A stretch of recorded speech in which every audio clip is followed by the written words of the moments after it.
There we go. Yay. All right, everybody. Welcome to our summer transitions workshop. We're going to do some quick introductions here. I know some of you, but not all of you. So for those of you who don't know me, I'm Coach Becca. I've been with Agave for a year and a half now. I've been coaching for, oh my gosh, 7 years. Didn't know I was ADHD when I started my coaching business, and then I found out I was, and then I found out, hey, all of my clients are also really ADHD. So a lot of the things that I work with my clients on comes back to like sabotage, emotional regulation, and things of that nature. And what I'm going to be sharing today, specifically for summertime, is what I call my good, better, best method that a lot of my clients are already familiar with. But I'll explain that here in just a little bit. And then Andrew and CJ, if you all could introduce yourselves, and then I'll have our members who are here just go around and quickly introduce yourselves. Sure. So, Yeah. So I'm Andrew. I've been with Agave for maybe 3 months now, right around there. I was late diagnosed with ADHD. So very similar to many of our coaches, something that we've learned to kind of work with over time. And today I'm going to share with you some tips on prioritizing. I can never say prioritization. So we're going with prioritizing using the Eisenhower method. And my favorite um, way to kind of get stuff going in terms of prioritizing is using a brain dump. So if you've never used a brain dump, we're going to be doing that today. And like Becca said, we'll go more into a little bit of our material as we go on. CJ? I'm CJ. I've been coaching for about 2.5, 3 years, and I was also late diagnosed. And I am here to support Becca and Andrew. CJ, do we want to go to the next slide? Sweet. All right, Andrew, I'll let you take it from here. Yeah. So, as many of you mentioned with summer, a lot of new things come into the picture, a lot of more free time with certain schedules opening up, as well as becoming a little bit crazier. So, whether it's the children that are now on summer break, or the many other things that occur during this time, a lot of what our goals of this workshop are to help you get through these perplexing times and give you a implementation or methods to make it a little bit easier on you. So as the slide mentions, it can be very inconsistent during the summer. There can be a lot of things that come up that you have to now interact with, more of a reactive approach, where hopefully with what you're going to work on here, you'll be able to implement a more proactive approach moving forward. And yeah, just to touch on the motivation, that is certainly something that, can be tough when the weather starts to get nicer outside. So trying to help prioritize the things to get you through and get you, moving in the right direction.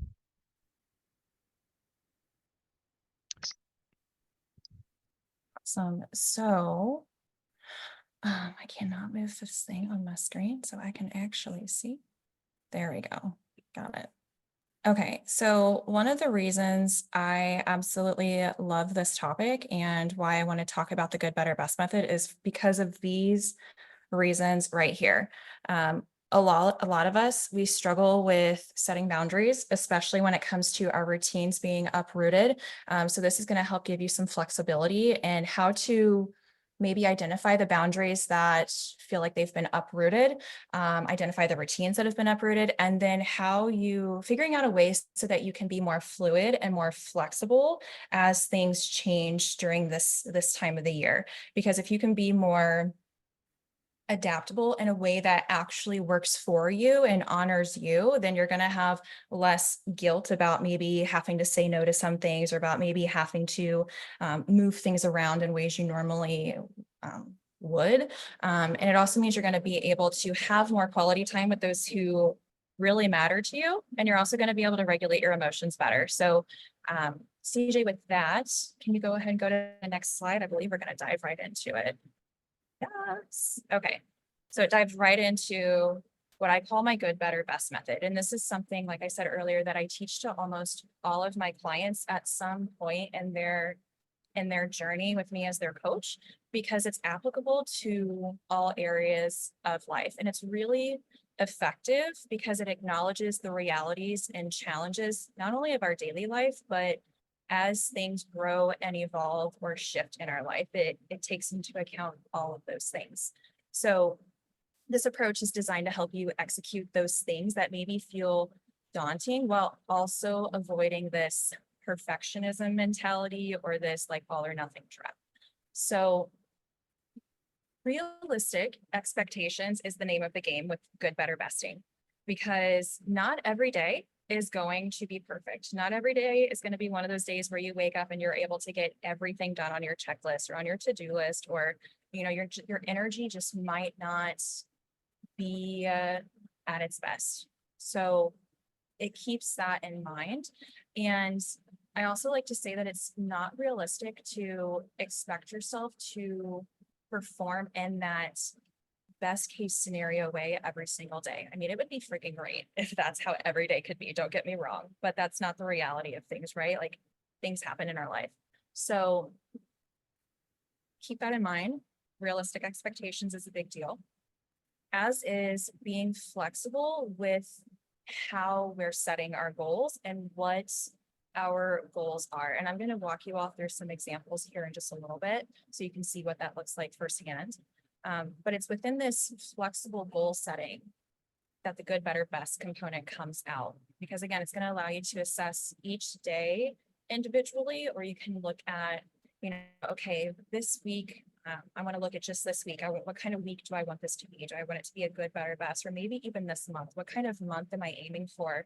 And then you can really kind of break it down from there and be like, okay, well, if I want my month overall to be what I would classify as better, and I'll get into the classification system in a moment.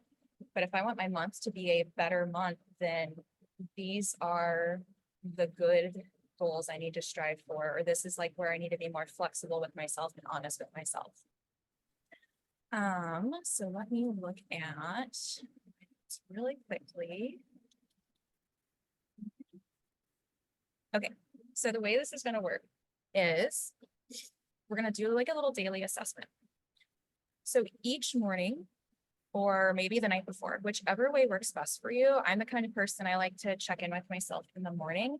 I like to take a moment to just evaluate what kind of day does it feel like it's going to be, or what kind of day does it need to be. There's the need, this is what it needs to be, / want, and this is how I'm feeling. So if you have some chronic health issues, if maybe your kids are sick or you're on vacation or whatever, like be realistic with yourself. What kind of day does it feel like it's going to be? Is there anything that absolutely has to happen today? And just kind of go through the, like, what are your priorities today? And that Andrew's going to help you go through some priorities a little bit differently, so these things can marry together really well. But daily assessment, assess yourself. Is it going to be a good kind of day? Is it going to be kind of in the middle? Or is it going to be like, oh my God, I'm feeling on fire today, I'm going to crush it? So the daily assessment is really just setting the intention based on a real-time assessment, which is going to help you make a more informed and realistic choice about your, like how your day, how your week, how this summer is going to go for you. This is also going to help you prevent burnout, because I don't know about you all, but I know for me, I like to try to shove as many things into my day as I can. And I'm always telling myself, oh, I have so much energy, I got this, I can do this.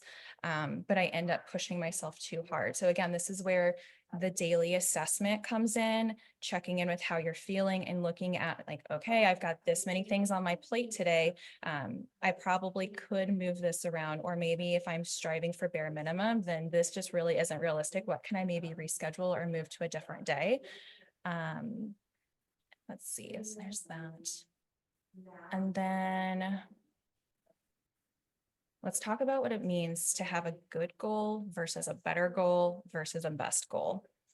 And then I'm going to show you all, CJ, actually, if you could go to the next slide, we're going to go through some examples. I'm going to break down good, better, best for you, and then we'll talk about the examples that I have on here.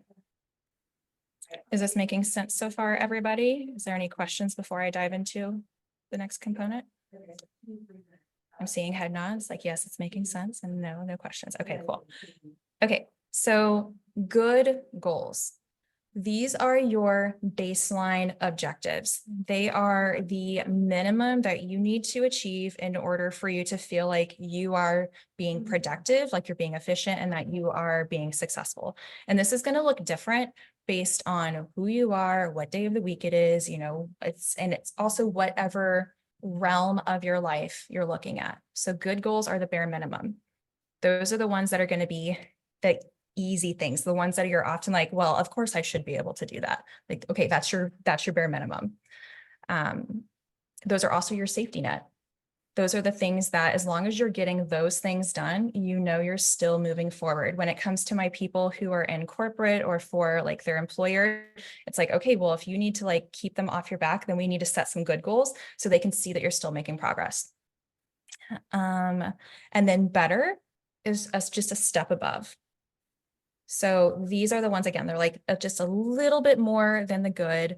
They're a bit more challenging, but they're still within reach. You're not overexerting yourself here. So if you are hitting a better goal and you're having a better kind of a day, that means you're surpassing your own basic expectations and you're on your way to it being an ideal day. And then best or ideal goals. These are usually the ones that I'm going to use the gym as an example because I've got a lot of people talking to me about exercise as part of their summer transition and what their exercise routine is going to look like. They're like, I'm going to work out 5 to 7 days a week. If I can do that, then I'm golden. It's like, that's your best goal. Because if right now you're only exercising once a week and then you're like, but I'm failing if I'm not doing it 5 days a week or 7 days a week, it's like, okay, that's where you would ideally like to be. So let's back it down a little bit. And then we would talk about like, what's the bare minimum? What would be in the middle? But the best goal is like best case scenario.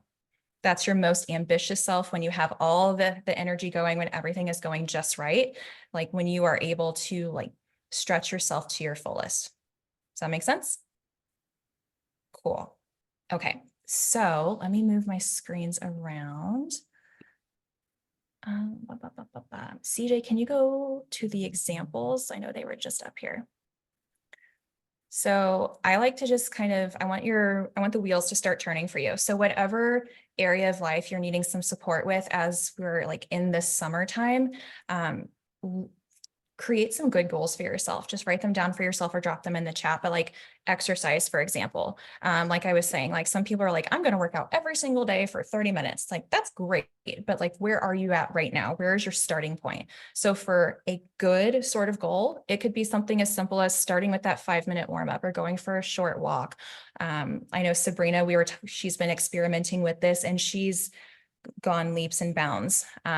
Same thing with cleaning or organizing. I have to use this one for myself all of the time because I tell myself I'm going to do my whole house, but it's not realistic. So my good goal is I'm going to clean off the surfaces of my kitchen and get the counters clean. Like if I can just do that, that would be, oh my gosh. So it's bringing it back down and focusing on something smaller, something more bite-sized and manageable. And then move that again.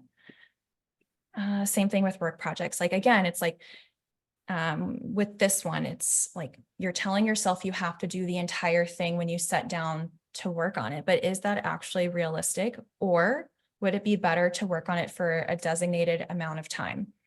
So CJ, can you go to the next one? I think I had one for kids and like summer stuff. And because right now there's an example coming to mind and it's like with my kids, because I've got 2 kiddos, 4 and 8, and they're out for school for the summer right now. Their schedules have changed. And with them, they think that just because they're out of school, that means I'm not working this whole time. And I work from home a lot of the time. So they're kind of like up my butt. They're not leaving me alone, things like that. So with them, I set an expectation. So this is where you can start making this not just work for yourself, this good, better, best method, but also work for your family. So with my kids, we have an agreement that a minimum of once a week, we're going to go to our like little community pool that looks like a little like micro water park.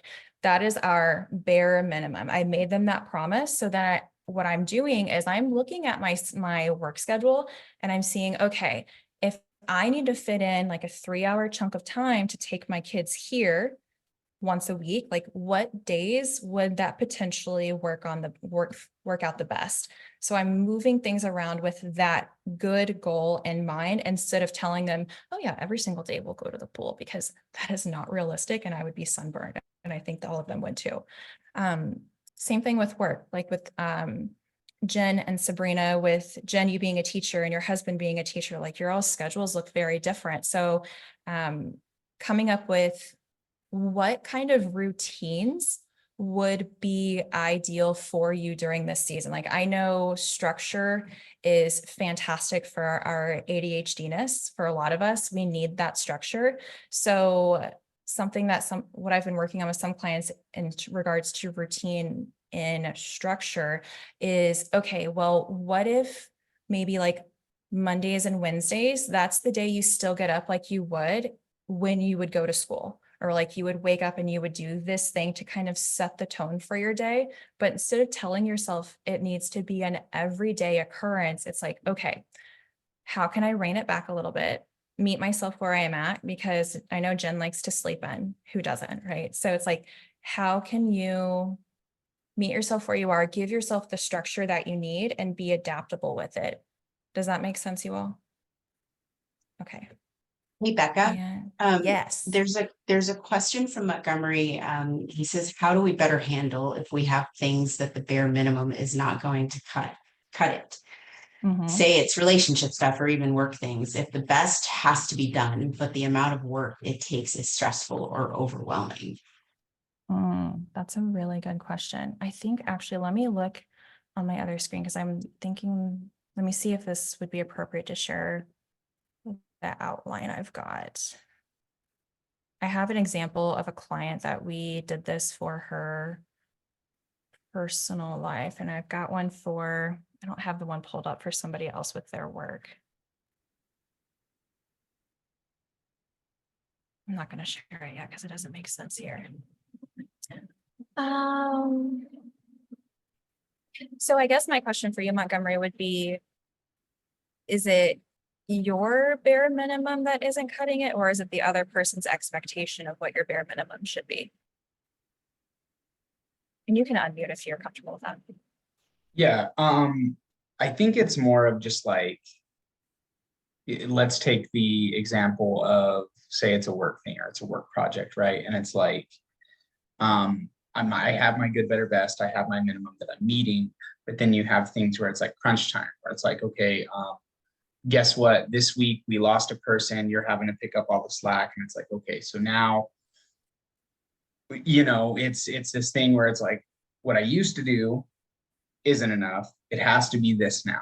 So does that just go into that assessment of like, listen, I know that I have to spend more time here, or I know that this is going to take more, so maybe this other stuff has to take a back seat for a few days or a week or whatever. Like, that's pretty much it. Yeah, great question. And yes, it comes back to that daily assessment, figuring out like, okay, I would honestly, if it was me, I would get clear on what are the expectations. If you have to take on this other person's workload, then what is your company or your boss's expectations in terms of like, how much should you be able to get done in a given day? Or is there a deadline? I don't know what the specifics are, but I would ask, what are those realistic expectations so that you can then kind of plot it out in terms of like where those extra tasks would fall into your day, because maybe you've only got so many hours in the day that you can focus. So how do we need to break that up? Because if you know you can only focus for like a good, I'm going to say like 4 hours throughout the day, like, okay, great. We know 4 hours is your window to focus on things. Do you focus in the best in the morning? So would it be reasonable to maybe do like break it up a few hours here? Like if it was a good day, then with these extra things coming in for work, I know like it would be great if I could just knock out 4 hours of this stuff here. I'd be completely done with it. That'd be awesome.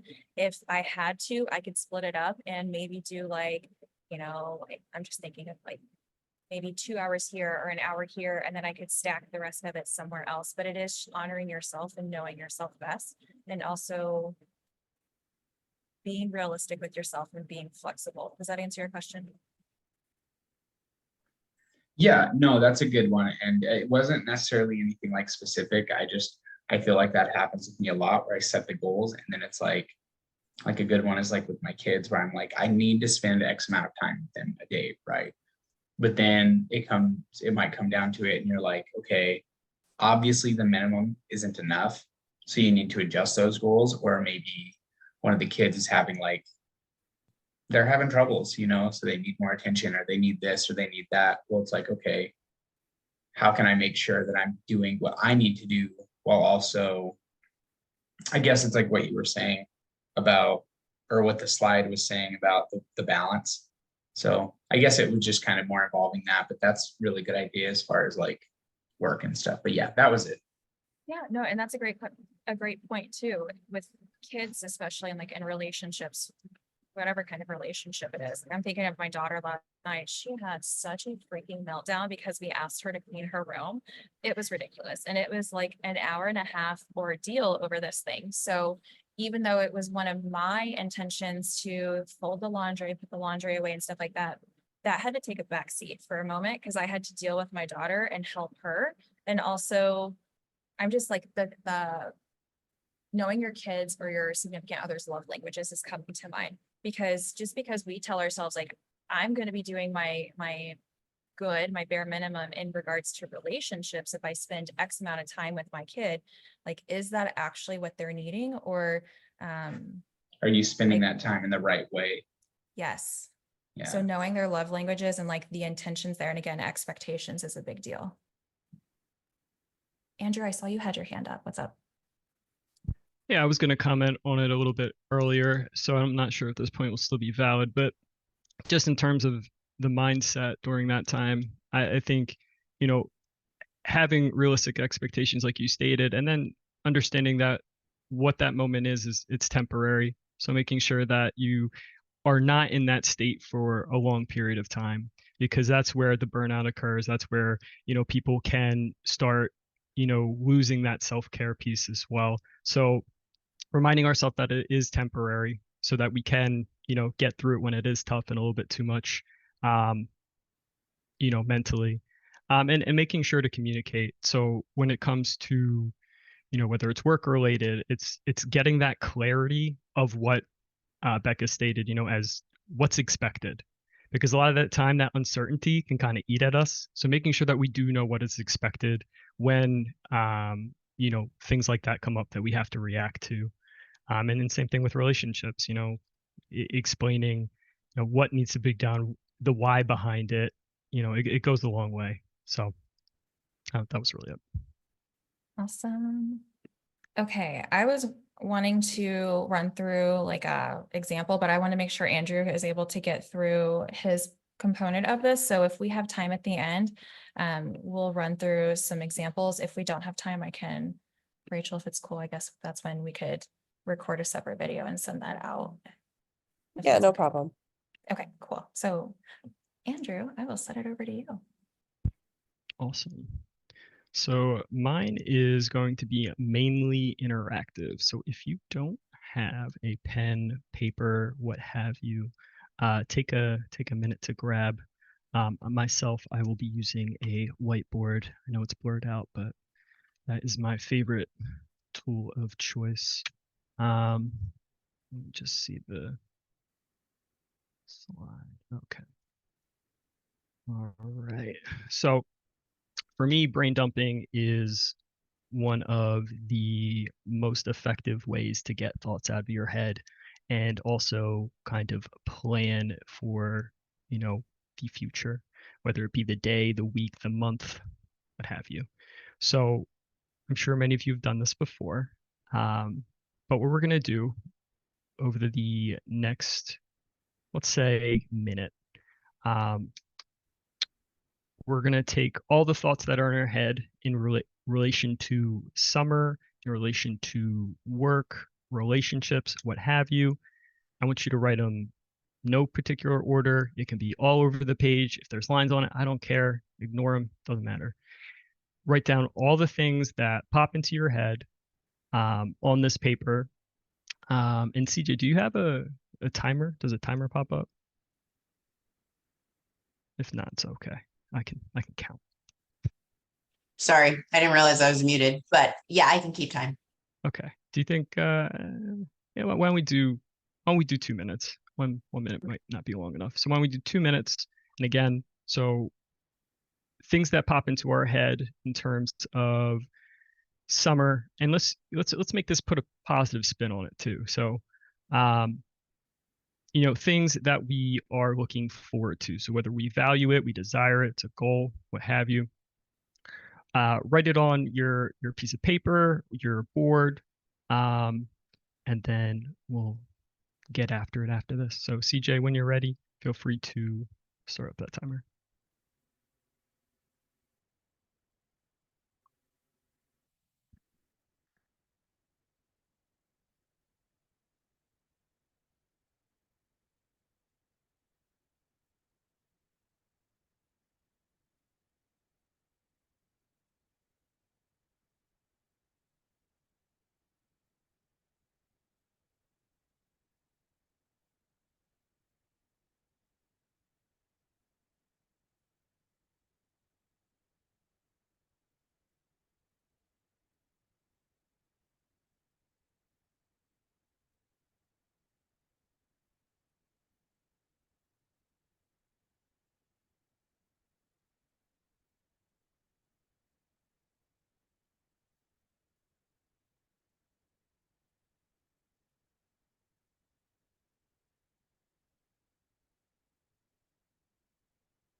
That was a We're lot at time. quicker than I expected. So hope you were able to write down some things that came to mind. Now does anybody feel like sharing any of their list or some of the things on their list? If not, I can. I don't mind sharing. Go for it. I had actually, it's really funny that you did that because I was already doing this through the meeting. I was like, oh, these are good things. I could start making this. We homeschool, so some of the things that I have to do are to get ready for the upcoming school year with my children, right? Those are like to-do list things that I have, ways to make the summer special for my children. And then emotionally, things that I have to do within myself or for my relationships. And then also things that I can do with my wife so that we can spend more time together. Most of it is things that I need to do for those things, right? So like, I need to figure out what to do with my wife. Then it's like, okay, that's a whole other section that has to get broken down. So that's just some of the things that I had already started writing. Awesome. Well, I appreciate you sharing. Anybody else want to go? I guess I can do it. I mean, mine is almost more like a stream of consciousness because that's like how I know. I mean, I took the exercise to be. So I just wrote down basically everything that had been revolving around me and what I'm trying to implement this summer and all that stuff. So I've got like roller derby, boot camp. I have my son. I've got a NIA class, cleaning the house. My birthday's coming up. There are spa visits, roller skating practice, doing more push-ups, doing core exercises Becca taught me, voice lessons, practicing my piano, practicing voice, getting a hand at my guitar, making my cards, the fact that my husband is guilting me about money and therefore I need to start thinking about how I'm going to put that in, more piercings that I'm going to be getting, Camp NaNoWriMo, which is a writing project so that I can finish a writing project that I started a long time ago. Trying to get into the 4-year university that I was already in for this fall and finishing up my finals next week.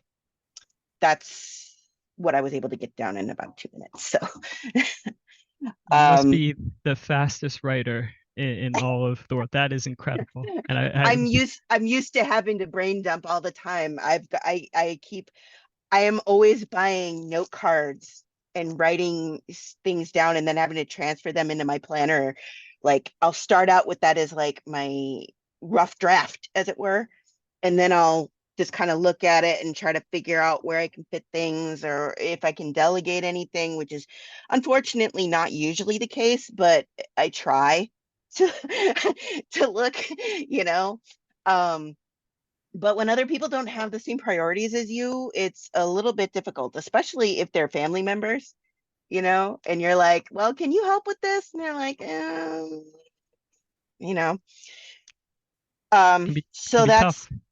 yeah, like about cleaning and that kind of stuff. I cannot do this thing by myself, but I would need help. But I need to be very, very specific in doing the delegation because otherwise it won't get done. So that's been the tricky part, finding out or figuring out how I'm going to go about delegating that particular nasty piece for this summer. That one, anything that involves other people is always more complicated for me. But I mean, I guess that makes sense, but because you can't figure in for them, they're an unknown variable. You can figure for yourself, or at least as much as you can, because again, you may not have a good day that day. You might have an okay day, or not a good day, but I mean, you have the good day, you have the better day, and you have the best day, right? Mhm. You might not be having a best day, or you might not be having the better day. You might just be at a good day, you know? So you can't always control which one of those things you get. And then you have the unknown factors of the other people involved. That's where things get super complicated. For But yeah, sure. So that was it sounds like you're looking for some teammates and a you're little not. bit. Mhm. Only for some of the things. A lot of that stuff is stuff I can and need to do myself. But the house thing is big. And that I cannot do by myself. So Yeah. And that can be tough yay, the to Eisenhower thing. it can Sorry, be I tough learned about that. to unify a group. And certainly um each situation is different and finding ways to motivate family members can be tough. So that's certainly, a situation that depends on each family member, each instance. But finding the why that gets people going can certainly be part of that. Mm, So once again, appreciate you sharing. no Amazing problem. list. Both of you, thank you for sharing. So because we're thinking of probably the next, let's say, month or so, where stuff that is closer, what's the word? It's going to be happening sooner than later. Before we jump into the Eisenhower matrix, what I'd like people to do is to now either cross out or circle 3 things. So cross out the thing. No, let's take that back. Circle the 3 things on the list that you made that are most important to you right now.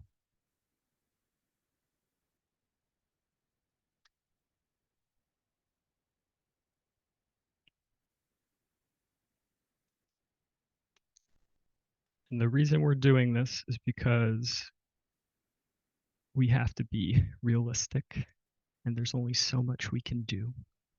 I wish we were all superhuman, but unfortunately, I don't think any of us have capes on right now. So we're going to set goals or set realistic expectations. And this can be hard. Sometimes there's one or two, or there's one thing that you're really looking for. Maybe there's a lot of them. But giving us the ability to be honest with ourselves and create real expectations. So does everybody feel like that they've been able to do that? Awesome. Good. All right. So once we've done that, we're going to spend, we have the time. We can do it. All right. So CJ, can you put a timer up for 2 minutes again? So this will be another application for us. So what we're going to do from here, with those 3 things that you have circled, I want you to make I'm going to show you because I don't know if I know how to describe it. We're going to make 2 lists. One will be attractants, so things that help us move towards those goals, whatever they may be. So attractants, things that are beneficial towards making that goal happen. Then the second list will be detractants. So things that move us further away from, I don't know if this is going to show up the right way. It's not that exciting. It's going to blur. So basically, one list on the left side, one on the right, attractants and detractants. Does everybody feel like they're on the same page? Okay. All right. Start that clock, CJ.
So we're at time.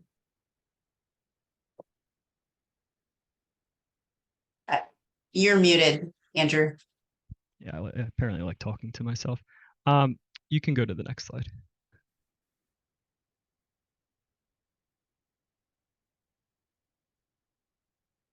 All right, wait, wasn't it? Yeah, there we go.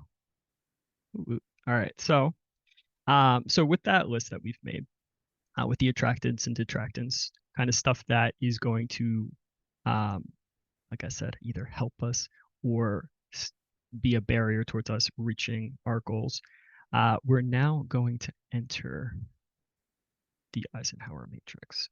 So I'm sure many of you have done this before. So if not, we're still going to go over it. So with the Eisenhower matrix, there are 4, well, I guess quadrants makes sense. Quad. In the top left corner, we have what is known as the important and urgent box. So this is the box where we, as it says, do it first. This is stuff that tasks that have clear deadlines. These are things that will have significant consequences if we do not do them. So certain things that might be related to work and deadlines there, certainly would go in that category. Stuff with kids, family, all that type of stuff. Yeah, can go into there as well. When it comes to box number 2, which will be in the top right corner, that's going to be the stuff that we schedule. And this is the important, not urgent category. So this is stuff that I think of people with, myself included, with ADHD, it's tough. It's the stuff that we forget about, the stuff that we don't have that urgency to really get done. We know it's there. Sometimes we don't, but we know it's there. We just don't know when to do it. So this would be the scheduling category. So this is where tasks with no set deadline, but that bring you closer to your long-term goals. So these are things that also would align with what you're trying to work towards, those goals that we made, or those 3 that we circled would go in these first 2 categories. Now, with the 3rd box, we have the delegation box, which is not always realistic, if we're being fair. It is one of those things where we'd love to have people that help us. We'd love for it to be us to have that person that can take some stuff off our plate, but we don't always have that. So when it comes to this category, sometimes it's figuring out if it is something that we can get done, if it's something that we can give to someone else. There's many ways to work with this category, but it can be a tougher category if we don't have the teammates that we need. So we can delve into that one a little bit. Maybe we'll go to the next one. We'll circle back if we have the time. And the last one is the not important, not urgent. And that is for stuff that we just, it's not productive. It's not giving us what we need. It's not moving us towards our goals at all. It's the stuff that we get rid of. And sometimes it's the scrolling on the phone for many hours or minutes, what have you. It's the stuff that just does not help us get to where we want to be. So tasks that distract you from your preferred course and don't add any measurable value. So now we can toss some of the things that we've written down into this list. Do we feel like we know where they would go? If not, somebody please ask a question. I'll be happy to answer. That's a good slide, CJ. Well found. No, you're good. That was good. I was just admiring your work.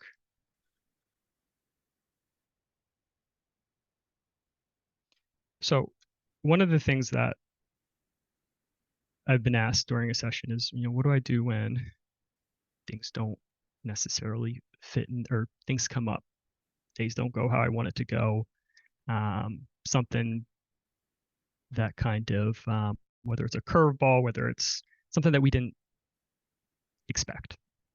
So with those, we would consider those reactive things.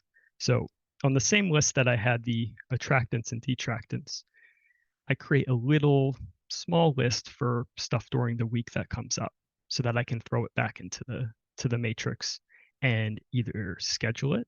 If it's something that needs to be done right away, goes right in the urgent box, right in the top left. And that's where it's okay for things not to go 100%.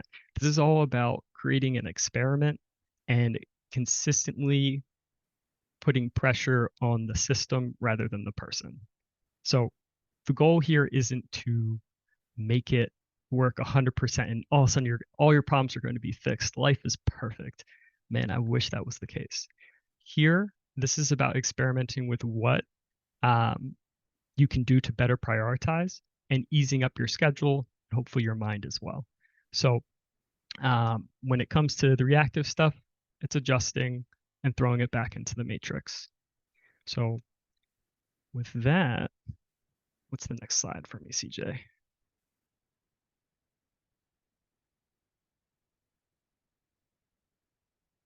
Yeah, I think we covered that. Does anybody have any questions while we're doing this? I have a quick question. So some of the things that were in the example for the eliminate category were Mhm. things that like, like maybe not my hobbies or things that I care about a lot, but like, I can imagine someone is like really passionate about making that dress or reading the New York Times regularly. So like, I don't know, I like, are those really things that you have to eliminate, or are they just things that you like take off your to-do list? I think it's different for everybody. So listen, if someone wants to make some curry, make a dress, and that's one of their things that they've circled or one of the things that they are passionate about, then I don't think it's something that needs to eliminate. It's very much different. It's very individualized. So what your goals are going to be different than someone else's goals. So I wouldn't take it as that's like a literal representation, more of that could be examples of something that somebody might delete. Okay, so it's not just like this is where you put all of your like fun stuff and hobbies. It's just these are the things that you actually genuinely do not want to do. So it's like, so yeah, you're allowed to have fun. Life should be fun. So, I mean, I'm wearing a ridiculous shirt. I mean, it's great, but it's also ridiculous. And it it's it's a mixture of making sure that the balance of what you're trying to do and I guess, with work life and all the um what's the word? The important urgent stuff isn't compromised by the stuff that isn't as well urgent and important. So you should still be able to have fun. You should still be able to schedule things and make them a part of your day, your week, your life. So like, for instance, self-care, stuff like that. That could be something scheduled. If you wanted to schedule time to learn how to cook, that's certainly something that would be scheduled as well. Yeah. Okay, thank you. And if I didn't answer that question because I got long-winded, just let me know. Happy to answer it again. No problem. No, that totally makes sense. Thank you. Any other questions?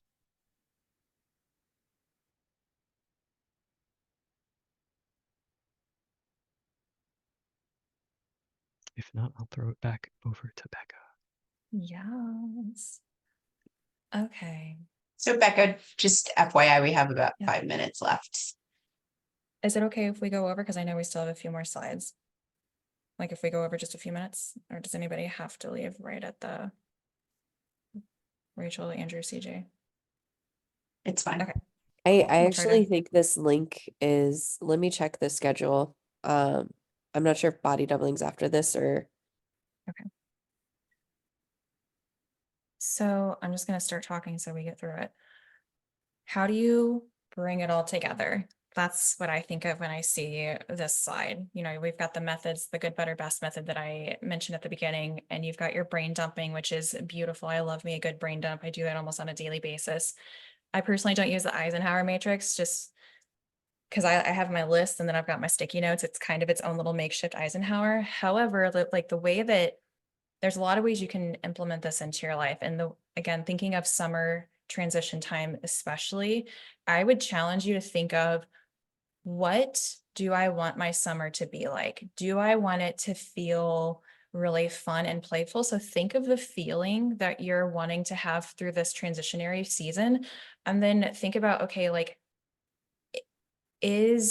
which of these methods is going to help me get there? For me, it's going to be my good, better, best. That means I'm looking at, okay, I've got this 8-week chunk of time. These are all those awesome summer things, or maybe job things I want to have happen, or I want to experience, or I need to get them done. So I'm brain dumping all of those things that come to mind. And then I'm going to go through, and before I plot it out, I'm going to look at, what are those deadlines for myself? Is it actually realistic to expect that much of myself, to expect that much of my kids or my significant other? Or is that going to make us all like, and like more frustrated? Is it going to make us feel like we're more, off the chain than we currently are through this sort of season? And does that align with how I want this transitionary time to feel? Because if it doesn't align with it, what would make it feel more aligned? What would enable you to get there? So how do you want to feel? Are the things you have on your list really conducive to aligning with that feeling? once you can answer that for yourself, then you can start breaking it down and being like, okay, this is my chunk of time. If I've got these 8 weeks, that means this first 4 weeks, this is what I'm going to focus on. And then from there, I would personally break it down like on a weekly basis. This is how I would set myself up for success so that I feel like I have some semblance of a routine. So I at least know these are the priorities I'm working to like towards for school, for work with the kids, whatever, but just mapping it out for yourself. So this usually takes me, for those who know, I have my paper planner. It usually takes me several pieces of paper to get it all mapped out. And then I start like going through and being like, okay, like I was just looking at my things to eliminate. It's like, run my vacuum is on my list, y'all. It's like, can I eliminate that for today? Yeah, because I've got a lot of other things that are going like happening. So I break it down from starting with the big, going to the small. Does that make sense? Is that helpful? Okay. Anything you want to add, Andrew? I mean, I think that was good. The only thing I would really add, is, you know, some of the Eisenhower matrix can sometimes feel daunting. So the other way to go about it is, you know, after brain dumping, after finding your attractants and detractants, you know, breaking things down into smaller steps, I think is a way to digest what's going on, how much time it's going to take, as Becca mentioned. And I think I've said this to CJ before, but there's something known as Hofstadter's law, which is, I want to make sure I say it correctly. Hofstadter's law states that a project always takes longer than expected, even when Hofstadter's law is taken into account. So we're not alone. There's a reason why stuff feels like it takes longer than it should. Yes, that's really all I had. Mm-hmm. Cool. Okay, so let's talk about what this looks like for you all. What are, and anybody who feels like sharing, like based off of what we've went through today, what would you like to see, like in terms of what the next several weeks looks like for you, whether it's job related, summer in general related, whatever, like what are some of those things on your, I guess, summer agenda that you feel like needs to be mapped out that you can maybe use the Eisenhower matrix for, or maybe the good, better, best, or like, what are some of those things coming to mind? And then what are some of the barriers or the challenges that you foresee after hearing all of the stuff we've talked about? Hopefully my questions make sense. And feel free to drop it in the chat or unmute yourself. I'll go here. So there's a few things, mostly what I had spoken about earlier that I want to get done, that I have planned over the next few weeks or for the summer. I think most of this is just helping you to realize like what's important and what's not important, because I think that's a big thing that happens with me almost every day as I get overwhelmed.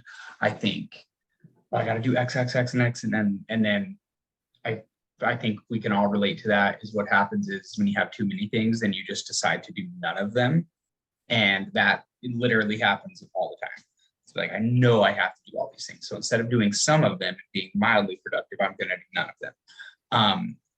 I think this is a good method of just kind of letting yourself know, hey, what's important here, what can be pushed off, and making it manageable. And I do think it's just making that manageable makes it much more approachable and way more likely to get done for me, especially with some of the things with my kids, where I'm like, I need this, I know this stuff needs to be done, but guess what? This stuff has needed to be done for a long time, you know? So like, it's just kind of that thing where it gets pushed off.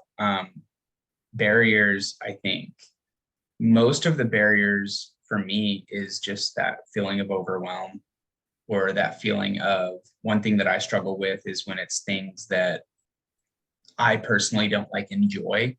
It's really hard for me to like make myself do those things. right? So like, it's like that motivation, that discipline. So anything that can be used as an excuse outside, it'll get used, you know what I mean? That's what happens. Like, you're like, well, like so and so, like it rained today, so we'll just won't do that today. And it's like, all right, well, but yeah, I think just making it manageable, being able to know and realize what the barriers are, and then I just the manageable thing, when you have it broken down like that, when you know what can be expected, and the expectations aren't super high where it's all or nothing, I feel like that's really helpful. Awesome. And once again, thanks for sharing. Becca, do you mind if I Go for it. So I think what you said with overwhelm and also not, wanting to do the task can be something that everybody here, I know it's assumption, has probably gone through. And something that I found can be helpful is coupling. So what can be coupled would be something that you enjoy and something that you don't enjoy. So for me, the dishes, I don't know why they're such a big enemy for me, but they feel that way. So I usually have a list of some of my favorite things that I listen to, whether it's a podcast, whether it's YouTube, and I save them throughout the week or throughout, basically there's a long list of stuff I need to, or like to listen to. So I'll couple them with doing the dishes or whatever tasks I can do that I can use audio. The other coupling method that I think helps is doing two things at once. So the efficiency approach, where having things that can be done at the same time helps me want to get those done, because it feels like my time is being spent in a very productive manner. That doesn't work for everything. You can't always do two things at once, but that's something that I think has helped. And then finally, asking ourselves, what do I lose if I don't do this? And what do I gain if I do this? Two sides of the baton. And some people are motivated by, what they lose, and others by what they'll gain by doing it. So asking ourselves that question can go a long way. I love that, Andrew. Those are all great points. Thank you. Okay. Andrew, I'll let you take this over. All right. So this is our way of saying that, if you're looking for the support from here, we have multiple options for you. So we have the accountability sessions to help make sure that you hold yourselves accountable for, whatever you're looking to get done. It can be difficult sometimes to do it on our own, and there's groups for us, or groups for you from us, that allow you to do so. So showing up each day to those when we have them, that's what those are for. Appreciate it, Xander. Body doubling is another good one. So I look at this almost like the virtual library. This is where, when people go to the library, let's just say actual library, it's where people are most productive. It's a space where people are doing their work, and seeing other people doing work has been proven to help focus. You know that everybody's doing the same type of stuff, maybe not the same work, but they're working towards the same goal of getting something done. And our body doubling sessions are set up, for that. Obviously, we have the coaching. That's what we're, the one-on-one coaching.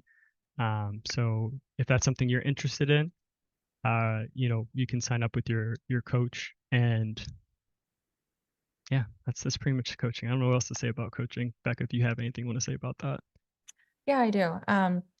Actually, a couple things. I would say, like, especially for my members that are here, like, obviously, like, let me know what things came up for you during the session. But if you're not my client, like, not my person, let your coaches know, like, hey, I attended this today. This is what I came up with.